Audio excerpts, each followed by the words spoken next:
E olha só, a Agência Nacional de Saúde Suplementar, ANS, ainda não bateu o martelo sobre o percentual de reajuste autorizado para os planos de saúde. Mas as perspectivas aí não são boas para o consumidor não, viu? Entidades do setor estimam que o aumento chegue perto de 16%. O maior reajuste anual até então foi registrado em 2016, quando bateu aí 13,57%. Para falar um pouco mais sobre esse assunto, nós vamos conversar agora ao vivo com Merces Nunes, que é advogada especialista em direito biomédico e bioética também. Merces, obrigado por atender a Record News. Agora começo perguntando para você, o que a ANS leva em consideração na hora de calcular esse reajuste, hein?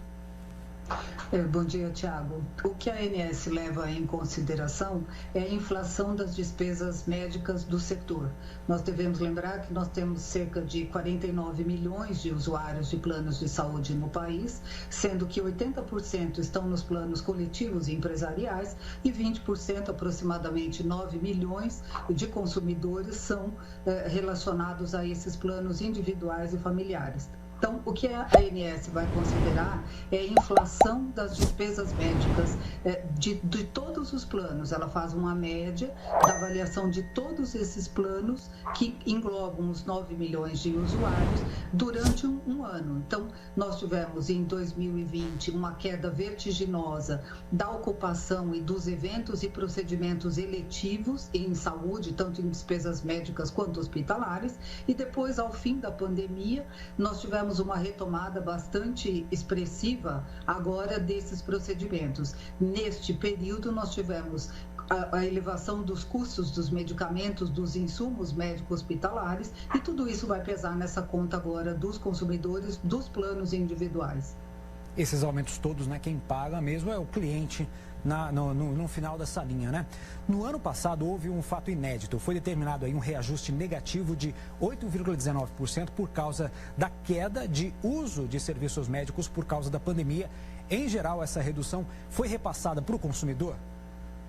Sim, foi repassado, foi a primeira vez, de fato, foi inédito, isso jamais tinha acontecido nesses 23 anos que a agência vem monitorando e fixando esses aumentos. E isso aconteceu exatamente em razão da pandemia. Foi um dos legados da pandemia que reduziu assim, fortemente a ocupação e os procedimentos eletivos. Mas isso nós não temos agora. O que nós temos agora é, muito ao contrário, não só uma ocupação mais efetiva dos procedimentos e realização desses procedimentos, todo mundo voltou a ocupar espaços e fazer esses procedimentos eletivos, e junto com isso nós temos esse cenário de aumento de inflação. Boa parte, na verdade, grande parte dos insumos médicos hospitalares é importada, e tudo isso também pode sofrer esse peso, né, nesse momento que a ANS faz esse cálculo, por conta até da variação do dólar, a elevação da moeda, que afeta a aquisição e a importação desses insumos médicos. Merces, como é que funciona? No geral, os planos de saúde, eles repassam o reajuste integralmente aos clientes? É assim que acontece? Com toda certeza, eles repassam, e se pudessem, repassariam até mais do que o reajuste. É que no caso dos planos individuais e familiares, existe o teto e a palavra final é da ANS. Então, o máximo que ela determinar o percentual que os planos de saúde vão repassar. E há também uma guerra de estica, porque para os planos de saúde, os planos individuais e familiares são deficitários. Então, qualquer que seja o aumento dado pela ANS, os planos reclamam, dizendo que isso não cobre as despesas do setor. E para os consumidores, qualquer aumento é significativo. Nós estamos com despesas bastante relevantes desse último ano para cá, e esta conta do plano de saúde vai ser mais uma afetação no tanto que a gente já paga. Os planos repassam no teto. O que nós temos muito é que o cálculo feito por essa média, que engloba todos esses custos dos planos de saúde, independente disso, favorece as empresas, as operadoras que têm rede própria, e penaliza um pouco mais, se é que é possível falar em penalização, para as operadoras que não têm rede própria, que têm rede aberta e trabalham com empresas credenciadas. Então, não é satisfatório, e elas aplicam, sim, o teto dado pela ANS. E o que é legal subir e o que não é? Eu te pergunto isso porque hoje muitas pessoas têm planos de saúde com coparticipação. Nesses casos, sobem também todos os preços de procedimentos ou reajusta apenas a mensalidade?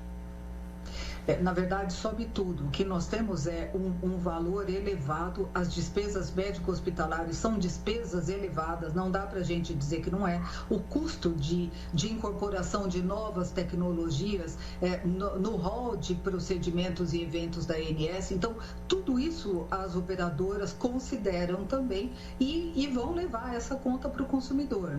Não é possível escapar. O que a ANS faz é um trabalho de tentar mediar e reduzir essas despesas no máximo possível para este grupo de 9 milhões de usuários que compõem os planos individuais e familiares. E as operadoras, então, trabalhando com essa limitação do teto da ANS, acabam levando para os outros planos de saúde, as outras modalidades, são os planos coletivos e empresariais, esta diferença, que é onde elas têm, vamos chamar de superávit, que é essa lucratividade maior. Então, as despesas vão subir também para essas outras modalidades de plano e fica um achatamento, porque nas modalidades dos planos empresariais, as empresas acabam fazendo um certo acordo, entrando num acordo com as operadoras de plano de saúde. Os outros planos que atendem até 29 vidas é que sofrem mais com isso, porque essa limitação, há uma limitação na contratação e nos acordos feitos entre empresas e planos de saúde. E um problema constante que sempre gera muita reclamação é o reajuste da mensalidade por mudança de faixa etária. Esse aumento tem previsão legal? Precisa seguir algum critério? Não, isso está dentro, isto é um aumento legal. Nós temos dois tipos de reajuste. Nós temos o reajuste anual, que é esse que nós estamos falando, que é base para o aumento da mensalidade, e temos o reajuste por faixa etária. Então, esses reajustes todos têm previsão, são reajustes dados pela própria Lei 9656, que é a legislação do plano de saúde, e eles têm respaldo legal. O que há uma discussão é que as operadoras, na verdade, não têm transparência para especificar para o consumidor o que é, na verdade, que compôs, quais foram os itens que ela considerou para compor aquele reajuste. E é por isso que essas discussões acabam parando no judiciário, porque há reajustes abusivos, exatamente porque são planos que não são controlados. Eles são regulados, mas eles não são controlados pela ANS. E sobre isso que eu gostaria de falar, quando que o consumidor precisa ficar atento para possíveis abusos pelas operadoras? Se a gente pegar os contratos individuais e este aumento que a ANS vai fazer agora, isto é o parâmetro que o consumidor deve observar, principalmente nos contratos que têm até 29 vidas. Contratos que são contratos empresariais, que envolvem um número maior de consumidores, esses contratos são negociados pelas próprias empresas. Mas esta faixa que está no meio, que contempla contratos e até 29 vidas, é neste contrato que o consumidor deve ficar atento, porque quando a ANS faz este reajuste, ela está olhando para esta média da inflação das despesas do período. Então, num contrato com até 29 vidas, nós não estamos muito longe dessa ocupação toda que é dada pelos contratos individuais e familiares. Então, é este público que tem que ficar atento e comparar. E se considerar que não usou tanto plano de saúde, a família não usou, os usuários todos ficaram dentro de um limite razoavelmente compatível com anos anteriores, aí tem que ir para a justiça para que ela, operadora, apresente na justiça a justificativa para o aumento que o consumidor está considerando abusivo. E, Mercedes, flagrado então o abuso, o que o consumidor pode fazer? Como é que ele chega na justiça? Tem que reunir provas antes?